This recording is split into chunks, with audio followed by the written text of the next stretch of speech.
નમસ્કાર, star India TV ન્યૂઝમાં આપનું હાર્દિક સ્વાગત છે। આપ જોઈ રહ્યા છો સ્ટાર ઇન્ડિયા ટીવી ન્યૂઝ। સત્યની વાતે સત્યની સાથે।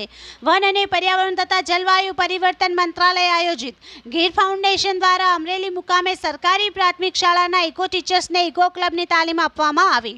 આપણું જીવન એવા પર્યાવરણને બચાવવા ચિંતિત સરકારશ્રી દ્વારા ગીર ફાઉન્ડેશન ગાંધીનગર સંસ્થાના સહયોગથી અમરેલી મુકામે ઇકો ટીચર્સને એક દિવસીય પર્યાવરણની તાલીમ આપવામાં આવી, જેમાં global warming, green house effect, વૃક્ષોનું આડેધડ કટિંગ, ઇકોસિસ્ટમમાં ફેરફાર થવો, વેધર ક્લાઇમેટ ચેન્જ થવું વગેરે સમસ્યાઓનો સામનો કઈ રીતે કરી શકાય અને આપની ભાવિ પેઢીને ગણાતા બાળકોમાં આ વિશે કઈ રીતે જાગૃતિ લાવી શકાય એ માટે ચિંતન શિબિરમાં ધારી ગીર પૂર્વ રેન્જના ડીસીએફ રાજદીપસિંહ ઝાલા, પર્યાવરણ પ્રેમી અજીતસિંહ ગોહિલ, ખાંભા RFO રાજલબેન પાઠક વગેરે મહાનુભાવો ઉપસ્થિત રહ્યા હતા। આ કાર્યક્રમમાં અમરેલી જિલ્લાના 11 તાલુકામાંથી 362 ઇકો ટીચર્સ પણ હાજર રહ્યા હતા। Star India TV news Savarkundla reporter Kunal Baraiya, જિલ્લા અમરેલી।